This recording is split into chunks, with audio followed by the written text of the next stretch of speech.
so Daf Daled Amud Beis. So the last thing that we discussed is Kriyas HaMegillah b'Shabbos. So the Gemara says, "D'chulei alma mia Megillah b'Shabbos lo karin." In my time, Merabah kol chayavim mikriyas HaMegillah ve'in akol b'kin mikra Megillah. Gzera Shema Yitalana Biyado V'Yelech Yitzol Baki Lomod V'Yavirenu Daled Amos Rishus HaRabim V'Hainu Time B'Deshofer V'Hainu Time B'Delula. Famous Gzera Derabah, that we're concerned for a violation of Hotzah, and therefore, despite the fact that you would read Megillah on this day, or you would blow shofar on this day, and again, shofar is a din d'oraisa, and lulav is a din d'oraisa, and you're going to suspend l'kachta mechem bayom harishon pri tzadar kapos tmarim. You're going to miss out on the d'oraisa in the case of lulav and shofar irreparably, and in this case it's only din d'rabanan, but that's the gzera d'rabba. Now, the Bali Atosos asked the question, why do we focus on one version of Hotzah, which is Yavirenu Daled Amos Rishus HaRabim, and not the more likely case where you take the Megillah from your house to the public domain, from the Rishus HaYachad to the Rishus HaRabim? And Tosos says something interesting, that people don't really make that kind of mistake. Now, everybody knows not to take things out of their house, but Daled Amos Rishus HaRabim is something of a more likely mistake. They also give a second answer, is that to violate the Isur D'Oraisa of Hotzah, the Akira and the Hanacha have to be done with Kavana, that when you pick it up, you're going to bring it out into the Rishus HaRabim, and very often when people bring things from the Rishus HaYachid into the Rishus HaRabim, it didn't start out that way. They thought that they were just going to bring it from one corner of their house to the other. So that's something of a technical point in Tosos. Now, the second Tosos here, V'Yavirenu Daled Amos Rishus HaRabim, is far from technical. Aval Mila b'Shabbos ein litchos deha chamira shekein nichrasu ala yud gimel brisas. I hope that line in Tosos sounds very familiar, right? It's the Rambam that we learned yesterday. The question is, we all know by Yom Hashmini Imo B'Sar Lasso that you have to do the Bris Milah on Shabbos. Nobody's questioning that. The only question is, well, maybe we should say the Bris Milah is Docha Shabbos, but let's say, carrying the knife, which discussed in Perek Rabbi Lazar, the Milah on Shabbos, Machshiri Milah, etc. Rabbi Lazar allowed them to even produce the Machshiri Milah on Shabbos, and the Gemara says nobody in this town died at an early age. There's Arichos Yam. It sounds like, basically it was right. It wasn't just that Milah itself was Docha Shabbos, but everything, even though the Chachamim disagree with that. But here's just a different question, is even if the Milah is Docha Shabbos, maybe we shouldn't allow the Milah to take place on Shabbos, because people are going to carry. So Tosos' answer, well, Milah is Chamura, which basically is Tosos' way of saying, if you're weighing Megillah, Lulav, Shofar, Milah outweighs them all. Okay, so you say Milah is a Daraisa and Megillah is a Derabanan, even though it's a Derabanan that has a special Chavivos. But that's an amazing thing to say, that Milah outweighs Tkiya Shofar, Tkiya Shofar, Lifnei Hashem. We have some experience with that mitzvah over here. So his first answer is just absolutely essential. So where have we seen a svara like this, that nobody's going to do Bris Milah unless they're really an expert in it? We're in another area of halacha. By shchita, right? Exactly. I call mumchen etzel shchita in the discussion of chazakos. Excellent. And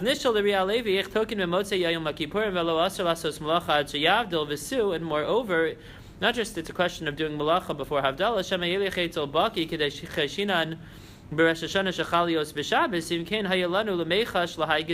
do we allow for there to be a Tkiyah Shofar at the end of Yom Kippur? So he says two things. First of all, it's not a malacha, it's only a chachma. Tkiyah Shofar is called a chachma, and it's not called a malacha. Number two,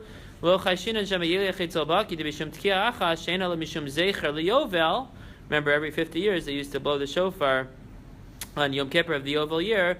Lo itzrich chulei hai ki Rosh Hashanah da'araisa. In addition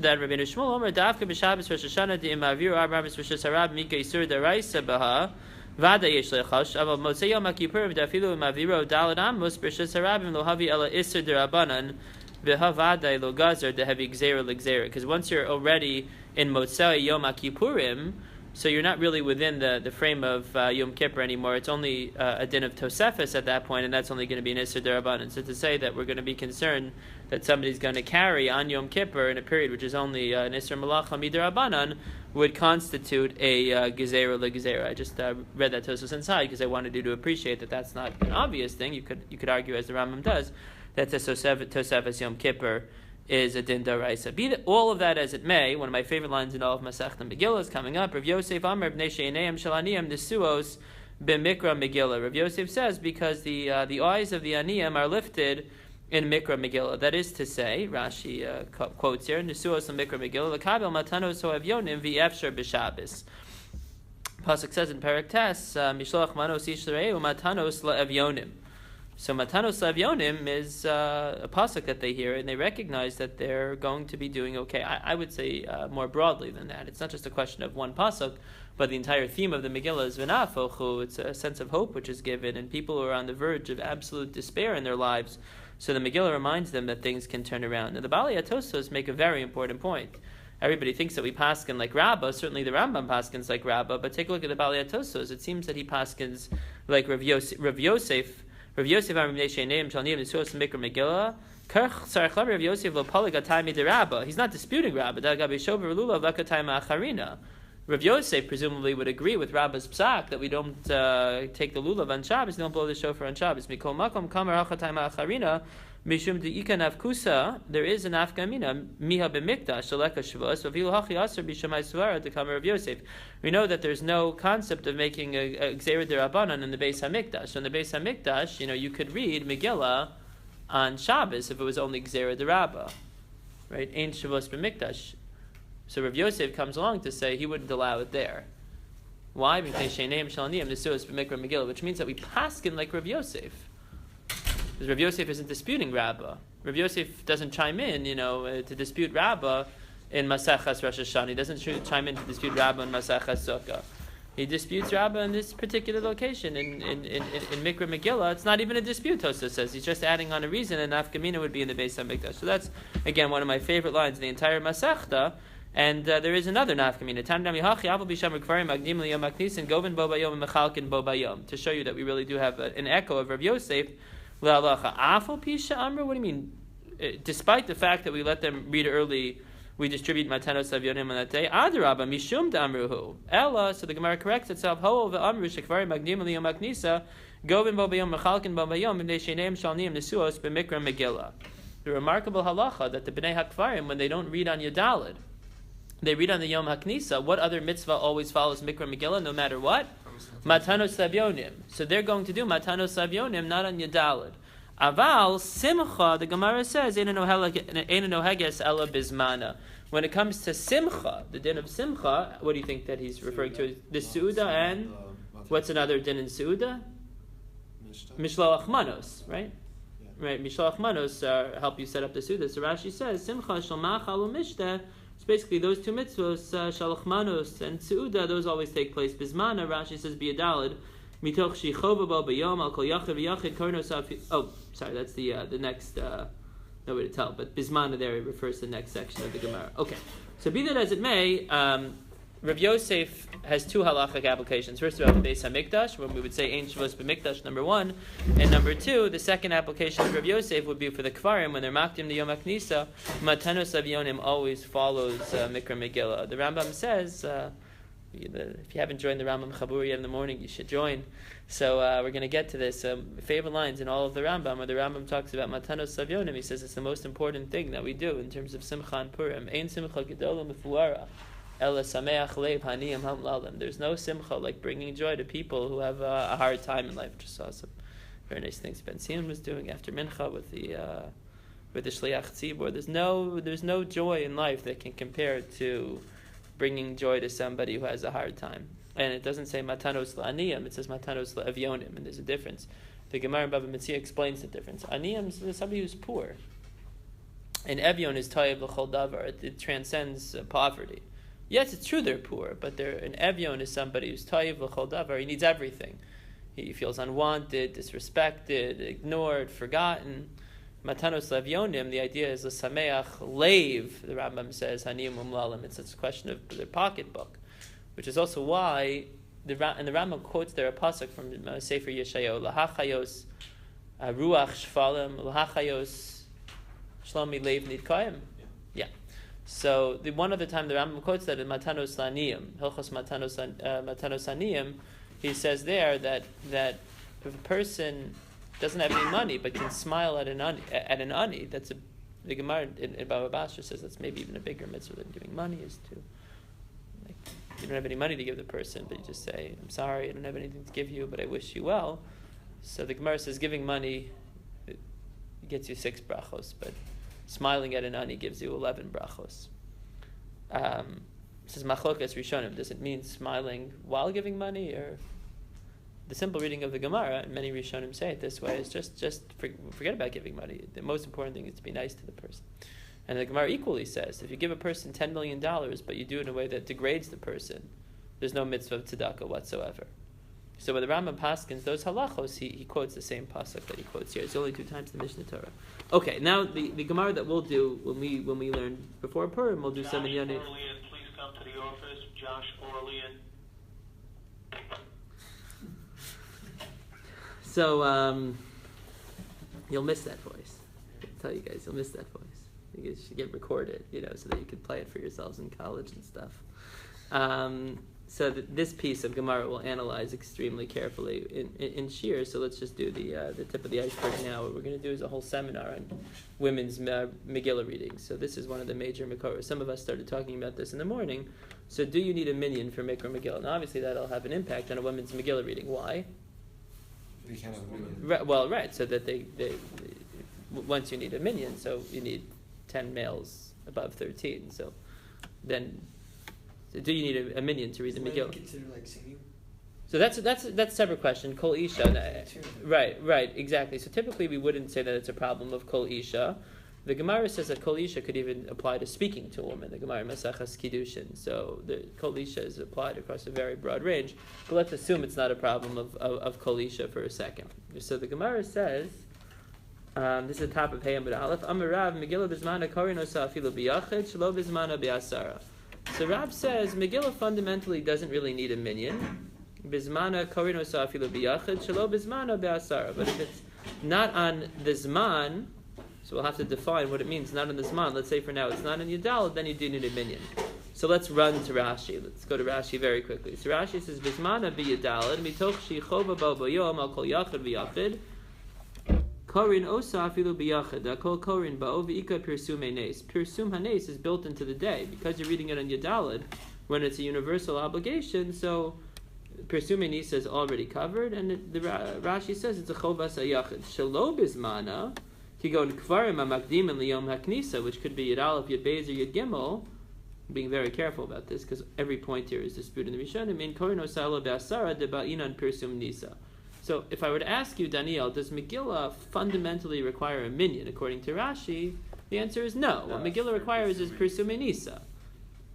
Okay, very good. Now the other way to interpret this statement of Rav is that Megillah fundamentally requires a minyan, but if you're reading it on Yudalad, that somehow we're going to waive the requirement for a minyan because, you sort of have a broader definition of a minyan because the entire Jewish people are observing it on that day. Rav Asi Amar, Bein Bizmana, Bein Shelo Bizmana, Be'asara. So whether or not you're reading it on Yudalad itself or at a different time, let's say, you're reading it on Yud Aleph, Yud Beis, Yud Gimel, Kfarim, you always require a minyan. It sounds like Ravasi says a minyan is required for Mikra Megillah, which would mean, 10 adult males, in which case the only question would be in terms of a woman's reading, can a woman read on behalf of men? So that's a separate machlokas rishon, and we'll go into all these areas in depth. Hava uvda, it actually happened, v'chashli Rav lahad Ravasi. Rav was choshesh for Rav Asi, which sounds like, we should paskin like Rav Asi, because Rav, who's in this dispute with Rav Asi, is choshesh for Rav Asi. Mi amar Rav Hachi, did Rav really say this? Amar Rav Yehuda, brother of Shmuel bar Shelas, made Rav, Purim shechalios b'Shabbos, if Purim falls out on Shabbos, Erev Shabbos zmanam. So you should read the Megillah Erev Shabbos. Okay, move up the Megillah from the 14th to the 13th. Erev Shabbos zmanam v'Hashabbos zmanam hu. You can't read the Megillah on Shabbos for the reasons that we just explored. But that doesn't mean that Yudalad isn't the Zman. Elav hachi kamer shelo bizmanam kizmanam zmanam afilu biyachid. Af shelo bizmanam afilu biyachid. Doesn't Rav maintain? Okay, this is the critical part of the Gemara that even Megillah shelo bizmanam could be read biyachidus. Lo, the Gemara rejects that. In mikra Megillah biyasara. Lamayir of Shabbos zmanam. What did he mean when he said that Erev Shabbos is Zman? Lafuke mi the Rebbe. To tell you that he doesn't pass like our Mishma, the Amar Ho v'nidcha yaris mikoma yidachol b'yam haknisa. Kamashmal on the Erev Shabbos Manamu. You recall the first Mishnah in the Masechta, and the Ravid Paskins like this Mishnah, is that when Yudalit falls out on Shabbos, that the people in the big cities will read with the villagers on the 12th. We don't paskin that way, we would have them read Erev Shabbos. So how do we paskin this machlokas between Rav and Ravasi? It's a very important machlokas. Do you always need a minyan for Mikra Megillah? So there are certain Rishonim who say, look, Rav was choshesh for Ravasi, so it sounds like we paskin like Ravasi. Okay, but if you take a look at Tosfos over here, have a uvda v'chashlei Rav lahad Rav Asi mikol makom hilchas hakavasei de Rav. We paskin like Rav that as long as it's on Yudalit itself or in a walled city on Tesvav itself, a minyan is not required. A minyan is not required for Mikra Megillah. Maybe it's l'chatchila. Some Rishonim say it's a mitzvah min hamuvchar, but it's not absolutely required. The Rabbi Yochanan Isa Kavase Perik Shedi Dekamar Hakar Megillah Ksuva Ben Aksuvim. Let's say you're not reading from a Megillah which is freestanding, but it's all of Ksuvim written together. Umasik, and the Gemara concludes Haba Yachid Haba Tzibur, that when a Yachid is reading the Megillah, it has to be a freestanding Megillah, but Tzibur, he has some more flexibility. So Alma Shekari Osa Bayachad. But if Rabbi Yochanan is already distinguishing between Kriyas and Megillah B'Yachad and B'Tzibur, it means it is possible to read the Megillah B'Yachidus. V'chein halacha d'Rav Rabbi Yochanan, halach Rabbi Yochanan, v'kolshken hacha d'kaimu b'chad shitasa. If you have a machokis Rabbi Yochanan and Rav, we pass like Rabbi Yochanan. Kal v'chomer here and Rav and Rabbi Yochanan are on the same side. V'od Ravasi Talmid d'Rav hava. Ravasi was a Talmud of Rav, so certainly we should pass like the Rebbe. Divrei Harav, Divrei HaTalmud, Divrei Rabbeinu Yosef Yerushalayim pasuk da'af b'yachid tzarich levarich, that you make the bracha even b'yachidus. V'chein nimtza b'tshuvas Rashi heishiv nir b'einai delosh nayach losh natzibor echad b'varich v'achirim shomim v'chein nira lomar me'achar shochachnu kriyasa b'yachid isa shein ba'bracha b'yachid havale l'firushay mai mevarich da'amar b'tzibor. So Tosfos takes this as an additional raya that when the Gemara discusses the bracha, it doesn't say that you can only make this bracha b'tzibor. That there is a bracha regarding the Megillah, you can only make B'tzibor. Which one is that? Haravis Rivenu, right? The Bracha Achrona. But we'll discuss all of this in great depth. It's a machokis between the Baal Ma'or and the Ravid and the Milchamos and the Ran, and everybody weighs on in it. But what we've seen so far is the Balei Tosfos and the Rambam and the Rif all paskin that even if it may be a din lechatchila because they're pursuing Nisa, the Rovam Hadros Melech, to read the Megillah with the minyan, it's not absolutely required. Now, practically speaking, is there such a thing as Megillah Shelo Bismana? So, Yudala never falls out on Shabbos, but sometimes Tesvav can fall out on Shabbos. So, if Tesvav falls out on Shabbos, so when do they read the Megillah? They read that's per Meshulash, very good.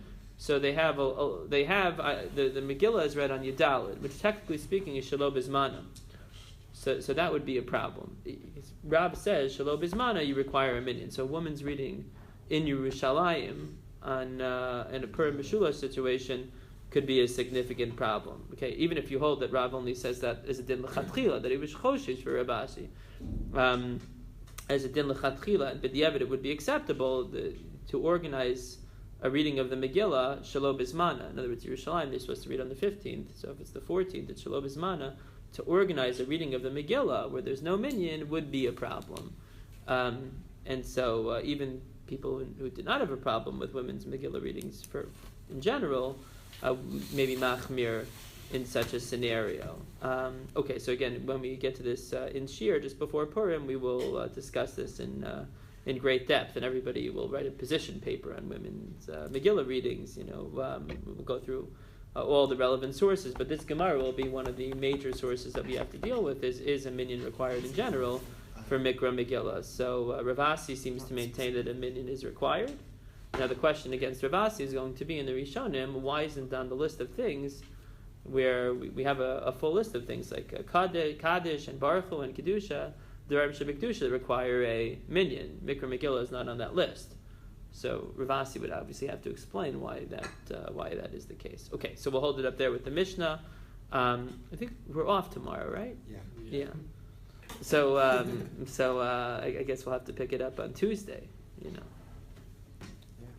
Okay. You're giving a shir on Monday. Yeah, I'm giving a shir on Monday, but I think tomorrow is just. Should we do a Google share? Should we do a